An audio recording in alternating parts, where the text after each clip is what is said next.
Welcome everyone. I'm joined with Bruce Griffin, the Executive Chairman, and Mark De Silvio, the CFO of Sheffield Resources. The way that the format's going to go, it's going to be an update primarily from Bruce with the new investor presentation, going over the new strategy with the capital raise, as well as the new growth development phase. From there, if you have any questions throughout the session, please drop them in the Q&A button below. And then at the end of the presentation, we'll be going through the Q&As. Both Bruce and Mark will be answering those. So Bruce, whenever you're ready, if you could pull up the presentation and we can get started. Great, thanks Peter, and thanks everyone for joining. I'll just give me a moment to get this up. Right, so Peter, I'm assuming that's coming through okay now? Yeah. Yep, if we just make it full screen, that would be great. Is it now full screen? It should be. Yep. Right. All right, thanks very much. Thanks everyone for joining. As Peter said, I'm Bruce Griffin, the Executive Chair of Sheffield Resources. There may very well be people on the call who don't know me. I'll just very quickly introduce who I am. I've been with a particular focus on mineral sands. So I've been involved in mineral sands for about the last 20 years. I've started out actually running BHP's interests in the space, which included being a director of Richards Bay Minerals, the largest asset in the space.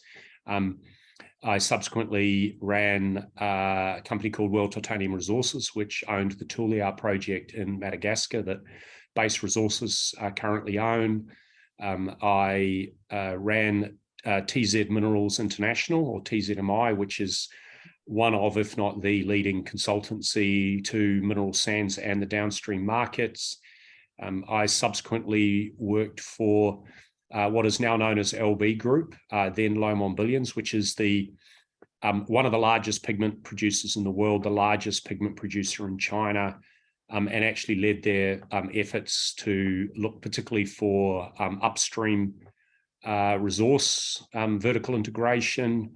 And subsequent to that, when I left them, I set up my own business. I advised a number of players who have projects in mineral sands in particular.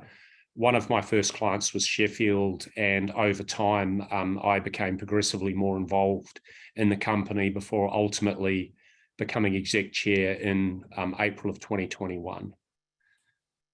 In terms of presentation, I'll leave you to read the fine print at your leisure. What I plan to cover today is just a recap on what the strategy for the company is.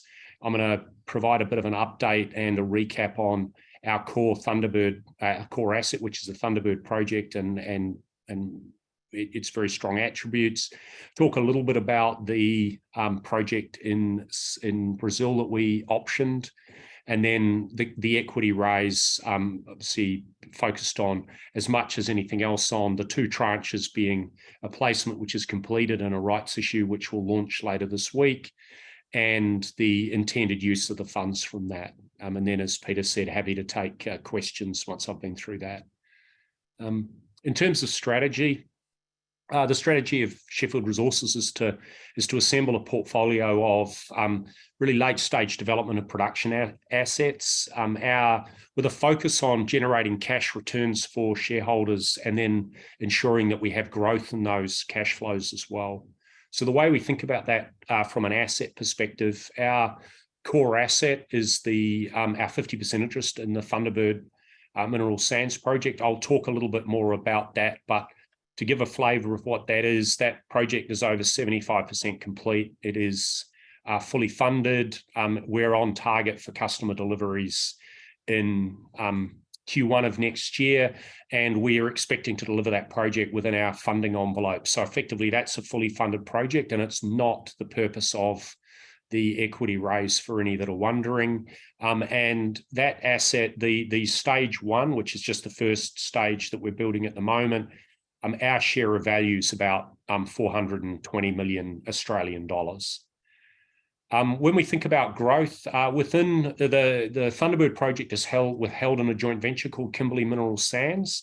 That's a 50-50 joint venture with a Chinese steel company called Yan Steel. And within that joint venture, there are some other growth options. So we have a Thunderbird Stage 2 expansion. Has been included in some of the, at least a combined Stage 1 and Stage 2 economics. And our share of value from that is an incremental 275 million Australian dollars. The Thunderbird deposit is very large in and of itself, but there are actually a number of, the mineralisation stretches along about 120 kilometre trend, and all of the interesting bits of mineralisation are actually under licenses owned by the joint venture. And then there are a couple of smaller growth opportunities within the license package, one of which includes a very small construction sand opportunity. As a 50-50 joint venture, we don't have complete control over our growth within that. So one of the things we've focused on is looking for other opportunities outside that, where we have more control over our growth, and also where my industry knowledge can be put to use identifying undervalued assets or assets that have flown below the radar screen for the industry generally. The first of those is the South Atlantic project that we've optioned, and I'll come back and talk a little bit more about the option. Probably the key messaging up front is that we're talking about spending only a maximum of $2.5 million US over the next 18 months on the option to prove up the value. And so it's a very, it's not a large upfront cash commitment. What we've done is trying to create optionality, growth options for ourselves. And then there are other opportunities in mineral sands that over time, the opportunity may arise for us to add other good high value opportunities to the portfolio. For those who don't know the company, pre the raise, we had just under 350 million shares on issue, and last traded at 60 cents. So for a market cap of around $200 million Australian. We have a very experienced board and management. I won't go through this, but we do have a lot of both subject-specific knowledge in terms of project and relationship with the traditional owner communities in the Kimberley, as well as people with very good general corporate mining capital markets experience alongside myself. In terms of the Thunderbird project, to recap on what this opportunity is about, look, as I said before, it's a 50-50 joint venture with a Chinese steel company that is building is entering the pigment industry. They are building, they're well advanced, in fact, well into the start of operations of the facility that will take one of our products. The strategic value of Thunderbird is it's the world's largest zircon reserve. It's about 50% bigger than the next largest reserve, and therefore is going to be an important source of zircon for the foreseeable future. We have a material production out of Stage 1, a long life, about 37 years, so very robust project. Offtake in place. One of our products, concentrate containing ilmenite, is being bought by our partner, and the other main product is zircon containing concentrate. 3/4 of that is sold to downstream processors. The project is fully funded. We made an FID decision in October last year. We did not need to raise equity to go into production, alongside 315 million of debt facilities from the Northern Australia Infrastructure Fund, which is a sort of policy fund in Australia, plus Orion Resource Partners. 315 of debt, and then to which we added 169 million of equity, the majority of which came from our joint venture partner. And we had previously sold non-core assets, so we were able to fund our share of that from existing cash. On time and on budget, we're expecting to deliver first products in Q1 next year, and at the last update we've given, and this continues to be the case, that we expect at the moment that at the start of a ramp up, we will have $54 million of unutilized funding, including a working capital facility. So at this stage, we expect to be at practical completion, still have about 34 million of unutilized funding. So we do not anticipate any requirement for additional equity to get Thunderbird into production. I've sort of covered this as we've gone. For those who have followed the story, this graph hasn't changed for a while. What we've started to do is add the progress. We're about 75% complete. Some may wonder, if you're 75% now, why are we only commissioning in the second half of the year? The reality is projects have an S-curve, and as we get to about 80%, you start to see the month-on-month progress slow as you get to the top of the S-curve, and that's the period we'll be entering shortly. The project is running on our original schedule and within the cost. Briefly, for ESG is important for the mining sector generally, and actually, I guess, for companies generally these days. We obviously consider all elements, but the most important element for us is social. We are operating in a part of Australia with a high proportion of traditional owner Indigenous population, and so the relationship with our traditional owners and our community is very important to us, and that's where a lot of our focus goes on, maintaining our license to operate, being a good partner for the community in which we operate. In terms of the South Atlantic project, very brief sort of introduction. This is it's a project I know very well. I first looked at this project 6 years ago when I worked for LB Group. We looked at a joint venture there, but ultimately didn't do it. Since early 2020, when I started my standalone advisory business, the owners of the project approached me to help them with the project, to provide advice, and I have been providing them advice over a 3-year period. So both the project and the owners are very well known to me. What we have done is effectively, I'll come back and talk about it, but the focus here is this is an option over a project that I think has a lot of near-term potential. However, it is an option. We're not spending a large amount of money until we are comfortable with the value proposition. Sorry, I bumped forward there. The way to think about the project basically starts down here. This area here is called Rio Grande. It's a city. This is one of the largest soybean export ports in Brazil. There's also other industrial activities there. And so the outer harbour here can take Cape and Panamax-sized vessels, Handymax vessels can go up into the lake proper. So the way to think about this is a deposit that ends in a deep water bulk port and runs 80 kilometres up the coast. It's one continuous stretch of mineralisation. The most interesting parts from a grade value perspective are in the south and the north, and there's a lot of work being done on these assets, but it isn't generally in a form that can be used with the public markets, in particular non-compliant with JORC 2012 code. So we had a competent person give us an exploration target over the southern and northern deposits to provide a sense of the scale of the opportunity. However, the projects are more mature than exploration. However, we need to do the right work in order to make that, to be able to communicate that value proposition to the market. They are, as I say, between 500 and 700 million tonnes at 3 to 4% heavy mineral. The grades we see up to 10% in places, low slimes, and it's a 2 to 10 metre thick deposit. It's relatively simple from a technical perspective. The infrastructure in Rio Grande is very strong. As I said, we end in a deep water port. There are actually 2 public and 1 private port option for the project, and power grid and sealed roads are in place. So from a project perspective, the main infrastructure requirements are actually the mine-specific things like access roads and power distribution. So from a CapEx perspective, there isn't a lot of infrastructure build. And then Rio Grande it's a good place from a local capability perspective. It's a construction hub. There's a strong workforce, and there's a lot of industrial activities in that area already. We have a very good partner. known well to me.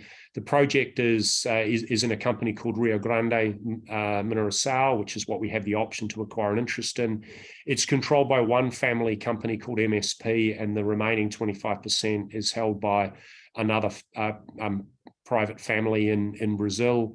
MSP have a long history of working in the mining space in Brazil since '76, and they've been involved in a number of similar situations where they work with an industry partner to bring the project through to production, and then ultimately they capture value in the late stages when the projects are de-risked. And some of the projects I've been involved in are listed there that have ended up in reasonably well-known listed names. They continue to be active in the space. They, for example, an iron ore project and a zinc mine. In terms of the structure of the deal we've done, basically $2.5 million US dollars over 18 months, really for two groups of activities. The first group is proving the value proposition. So a limited amount of drilling, and then JORC compliant resource, some trial mining, and completing a DFS on the current owner's development concept. That will give us a clear line of sight on what the value of the deposit, or the potential value of the deposit, is. And then the other activities are really focused around de-risking. So ensuring we've got the licenses in place, that we've got comfortable with being able to operate in that environment, and that we don't see any impediments to being able to then take the project through and capture the value. If we get comfortable with both value and risk, then we have an option to acquire the 12.5 million US in total, alongside the 2.5 would allow us to acquire 20%. The 12.5 would go in over an 18-month period as well. And then we have actually a framework agreement in place to go from 20% all the way to 80, a few option stages for us, and then ultimately to 100% at once the project is in production. The whole idea is a staged approach. The framework agreement will be converted into a full shareholders agreement prior to us exercising the option. In terms of the equity raise, very high level, it's a 30 million Australian dollar total. We've already completed an $18 million placement to predominantly existing and a couple of new investors. We were very pleased with the level of support we received for the placement. Alongside that, we're doing a 1-for-14 pro rata entitlement offer. We've not underwritten the entitlement offer. The intention is that the shares that are taken up, we have the ability to, we've allowed for oversubscription, so shareholders wish to apply for more than their 1-for-14, they can. And if ultimately we have any final shortfall, we have the potential to place that with investors. Sources and uses. The focus of this is, the $30 million. The way to think about this, costs of the offer, I'll work my way up. Costs of the offer. Then we've got for the Thunderbird project, the reality is that we're unlikely to see cash flow from KMS to its shareholders before late 25 or early 26. The 5 million we have in the bank at the moment covers our corporate costs to mid 25. So we've allowed to extend that out so that we have corporate cost cover well into the period where we'd be generating cash from KMS. So more like late 26, for example. So there's about $4 million allocated effectively to that.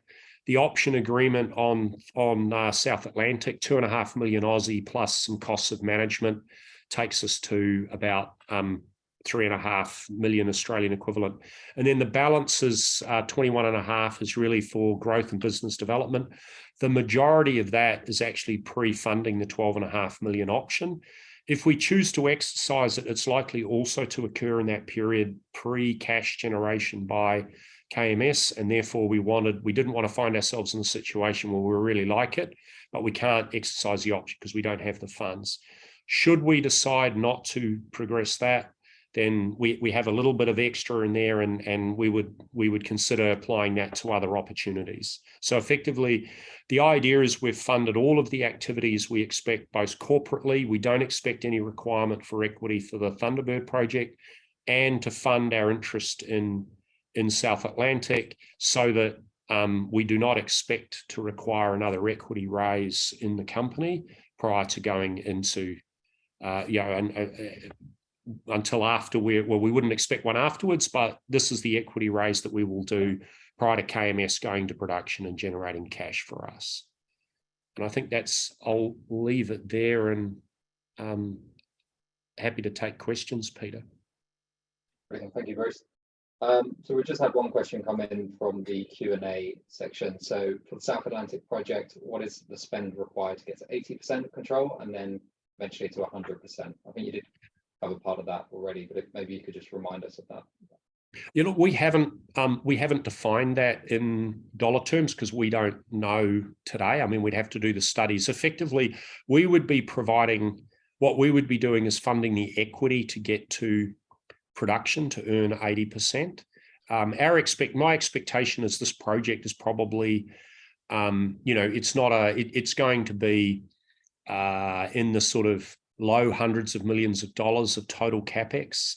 You would assume that it would attract a reasonable proportion of debt. So ultimately we would be, and that is an assumption that we as Sheffield, we have the right to, but obviously the potential exists to have others work with us to ultimately also take an interest in the project. So we don't know today exactly, but the way to think about it is it would be the equity share of a project that has capital in the low, in the sort of $200-300 million range is the way I would think about what that would look like. Clearly, we're not going to exercise the 12.5 million option unless we see that there's value to be created over time. So, and that's part of when you have the feasibility studies, we'll know what the true capital is, and then we can assess that. Good. Another question from John, and the size of the South Atlantic project in relation to Thunderbird. Maybe you could just touch on that. Yeah. So look, again, without, we don't have the studies yet, but the deposit of that size and knowing its configuration, it would certainly be probably equivalent to 300,000-400,000 tons a year of ilmenite is probably a sort of natural size for it, and probably sort of 50,000-60,000 tons of zircon would be the two main products. That's the sort of scale that size of deposit feels like it could support. So it's and we would own 100% of that. So the way to think about it is 100% of the South Atlantic project is probably not dissimilar to our 50% of Thunderbird. Okay, a couple of questions there from David Wright, and David, I did see them come through by email as well. Could you tell me what the board's intentions are regarding cash distributions from KMS? Yeah, entirely honourable, of course. No, the way we think about it is that we recognise that KMS will generate a significant amount, should generate significant amounts of cash, particularly once the debt's repaid. I think it's worth recognising that in the first few years, we're expecting debt to be repaid under base case prices by late 27. Under the way, I mentioned it already, under the way the debt's structured, we would expect to start to have cash distributions from KMS to the shareholders from late 25, early 26. They'll be fairly modest until the debt's repaid. Once the debt's repaid, our sort of thinking is we certainly, we don't have a dividend policy today, but what I can say is the way we've talked about this as a board is we would expect that a significant portion of cash generated from Thunderbird would go back to shareholders as returns, either in the form of dividends or buybacks. I think the choice between dividend and buyback is largely one of, what does the value of the shares look like versus the intrinsic value. And then selectively, a proportion potentially reinvested either into KMS itself or into other growth projects.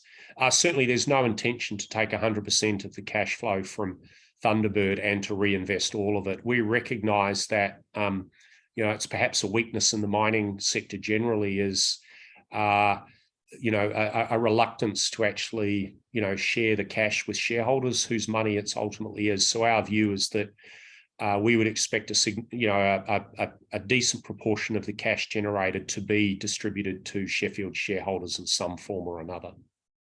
Brilliant. I think that answers the other questions David had, but David, if you have any others, just pop it into the chat. We did have some questions coming through email in the build up to the webinar, so I'm just going to list out a couple here as well. So what makes the South Atlantic project strategically compelling to invest in at this point in time, as compared to other domestic international opportunities that I'm sure you've been having a look at, Bruce? Yeah, so look, I'm aware of, I know most, I'll say most because someone can always surprise me with something I don't know, so I won't say all, but I'm very familiar with both all of the operations and all of the projects in mineral sands. There are, what makes this, is it unique? Maybe not, but there are not very many undeveloped mineral sands deposits of this kind of scale with relatively simple potential for mining, no strip ratio, free digging sands, very close to a port. Those are an unusual set of attributes. Also, part of the opportunity here was long relationship with the owners, private companies, so not perhaps well understood by, maybe not even by everybody in the sector. And therefore, an opportunity, we saw an opportunity here where they wanted a partner who understood the industry, and they also wanted a partner who was prepared to, or was open to the idea that they would prefer to stay as a partner and exit as value is created, rather than, and be treated as a partner rather than perhaps someone that just wanted to take it off them and so on. So the inherent asset is good. I like that, but I'm particularly like here that we've been able to structure a deal, I believe, that makes sense for our shareholders, in the sense that we don't commit cash, large amounts of cash early. We commit cash over time as we de-risk the project. And we're with a partner who has a track record of success developing in this environment. So, it's that mixture of quality partner, quality asset and the ability to structure a deal that makes sense for both of us. So thanks, Bruce. So this following question is from the same shareholder. What international markets are likely to have an interest in South Atlantic mineral sands? And I'm assuming this is from in terms of a market looking to buy mineral sands in, say, Brazil. Yeah, so the first thing to say is Brazil itself. So we've got two main products. We've got ilmenite and zircon. Brazil itself has, up until very recently, there still is a pigment plant in the north of Brazil called Bahia, owned by Tronox. Their mine that fed that was called Mataraka, and that closed down a few years ago. So there is a domestic market for ilmenite. Equally, Brazil's the second largest tile producing country in the world. So there is a domestic market for zircon as well that was traditionally supplied from Mataraka. In terms of product qualities in the international space, the ilmenite, from what I've seen, this all needs to be confirmed, but what we're seeing is that the ilmenite looks like it would be suitable for both direct use to make sulfate pigment and to make chloride slag, probably in a blend with other material, but definitely very attractive for those two applications. The zircon quality does look like it will be very good. It looks like it would be a zircon that would be acceptable in all markets, all applications, basically. There's a minor amount of rutile. The rutile product is a little bit unusual. It looks like it'll have a higher calcium content. What the project owners have done under my guidance is engaged with welding rod market. And while calcium is a problem for other applications, ultimately they're not concerned by that. So we've validated that product, while unusual, has a good market as well, and that's a global market again. So no, we would sell that it's a relatively small volume into the global welding rod market. Looks very comfortable as well. Yeah, thanks, Bruce. Another question from John: is KMS staff and management 100% Australian citizen workforce? Sorry, repeat that. Sorry, please. So that one's the workforce at KMS. Yes. To understand a bit more of a breakdown of nationality. Yeah. Okay. Are they 100% Australian? Yeah, so 100% Australian based. We have thus far we relocated one person from overseas to come and live in Broome who had specific technical expertise that we wanted. But thus far, the remainder of the workforce has been recruited, has been and will continue to be recruited from across Australia. The real expertise across Australia, a lot of the workforce from within certainly within WA and within the Kimberley. We have a strategy that for operations, and that's true for construction as well. For operations, we are aiming to have a Kimberley-based workforce. So while there may be some highly technical roles that we have to use FIFO for a period of time, the intention is that our operations workforce will predominantly be resident in the Kimberley as a drive and drive out operation, and that we do not expect to use any offshore labour we're not using any offshore labour for construction, and we don't expect to use any offshore labour for production either. Brilliant, thank you. Another question from David. So regarding Thunderbird Stage 2, will there be a capital raise needed for this, or will it be funded by Stage 1 cash flow? Is there an obvious reason why Stage 2 would not go ahead? Yeah, so look, the way to think about Stage 2 is that, the first thing is you don't get to build Stage 2 with the project finance from Stage 1. That's just the reality of how project finance works. So we would need to do a refi to do that. Our expectation is that in production, generating cash, KMS would have relatively little difficulty replacing project finance with more conventional corporate debt. As part of that, that could be a way of the way we think about Stage 2 is it's almost certainly going to be funded from cash generated within the joint venture, and the timing will be when it makes sense for both ourselves and Yansteel. It's a 50-50 joint venture. We both have to want to do that. If we look at market and perhaps the period to stabilize operations and complete a refi, I would think Stage 2 is probably a late 2020s type sort of thinking about when Stage 2. And the real thing with Stage 2 is you want to do it when it makes sense in the market and when it makes sense from the project owner's perspective. So I don't believe neither shareholder is thinking of Stage 2 as something that they need to fund from their balance sheets outside. We would expect that it is fundable within the balance sheet of KMS. Okay, thank you. Another question here from John. If shareholders buy the rights issue, is it capped, or can shareholders oversubscribe and be filled? We have an oversubscription facility, so shareholders have the ability to apply for more than their 1 for 14 entitlement. We will then, obviously the board reserves its discretion to allocate as required, but we definitely encourage those that are interested in more, we would be, we would be happy to look at that. So certainly the facility exists to apply for more than the straight 1 for 14 entitlement. Another question from John.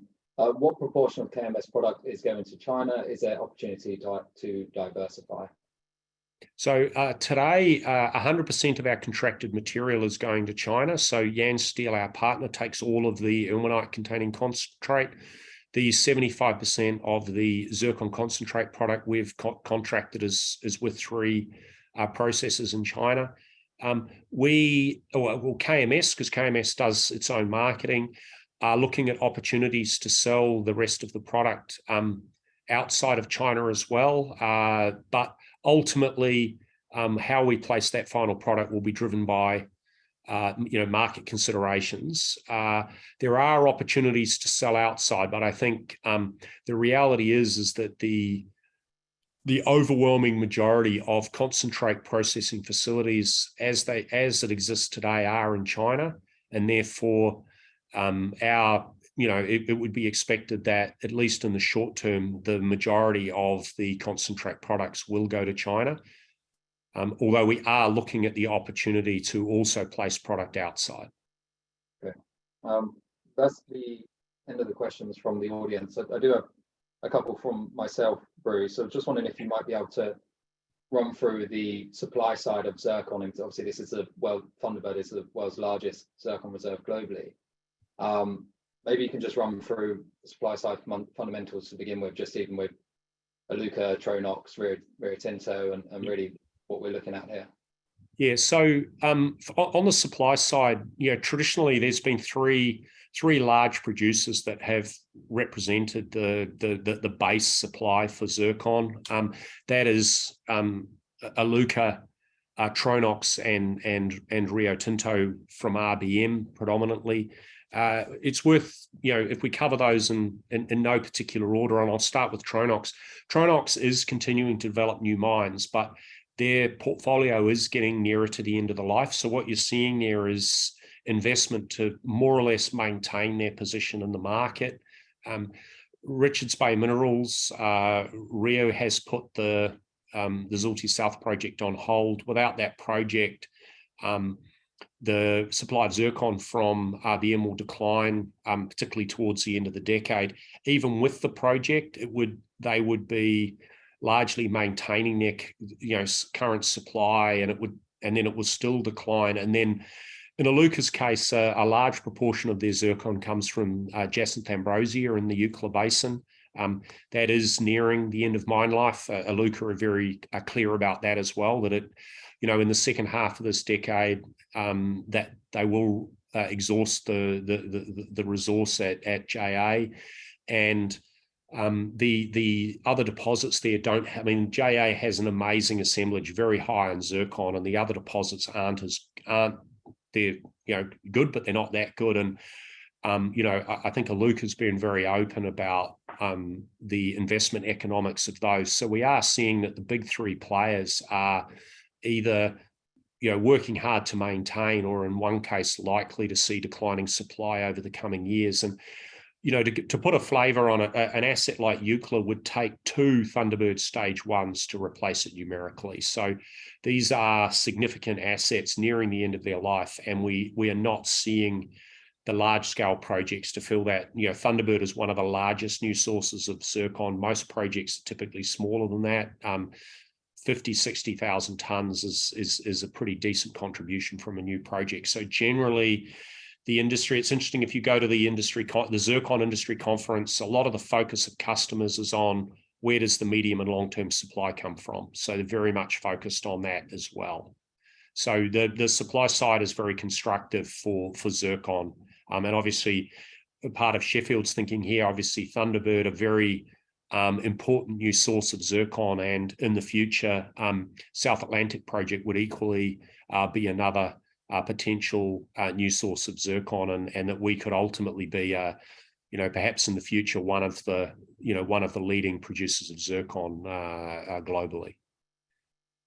Brilliant. We'll leave it there. Bruce, Mark, thank you for your time today. If anyone has any further questions, there is one more question actually, Bruce, before you go. Given the supply dynamic forecast deficit, do you foresee the potential for any corporate M&A activity, particularly based on the reserve size of Thunderbird? Look, I think the way I always think about corporate activity in mineral sands is who's for sale? Everyone, because everyone always is at the right price. The trickier thing is the buyer universe. And certainly I think, to be clear, it's something like KMS with a full function joint venture where the product is being marketed. If someone was to, buy Sheffield, while they would have half of KMS, they would not acquire the rights to sell Zircon, which is controlled by the joint venture. So I think never say never, and I think there may be people who are interested in the robust cash flows from KMS. And ultimately, at the right price, we, like everyone else, would consider selling the assets. I think what we know, or selling ourselves, what we know is that the right price is nothing like the share price today, which is still less than 50% of the value of stage 1 alone. So I think could there be interest? The other thing I'd say is, for those who follow the space, M&A in mineral sands is quite rare. So while it is possible the more likely path to value creation in these assets is generating cash and returning that cash to shareholders rather than being acquired. Although, as I say, always open to fully valued offers for our assets or ourselves. Brilliant. And one quick one: will the presentation be available to view in the future? This presentation is already on the ASX and on our website, so people can acquire this. And I understand, Peter, the webinar will be available for people to view afterwards as well. Yeah, exactly that. So we'll be sending out a link to the webinar for anyone who's missed it or anyone who wants to rewatch it, and it will also be uploaded to YouTube afterwards. If you have any other questions, there is an email on the invite from this webinar, so you can give us an email there. There is an email on the Sheffield website, so feel free to send any questions over and we'll get back to you after the webinar. Brilliant. Bruce, Mark, thank you for your time, and thank you everyone for attending. Thanks very much. Thanks everyone.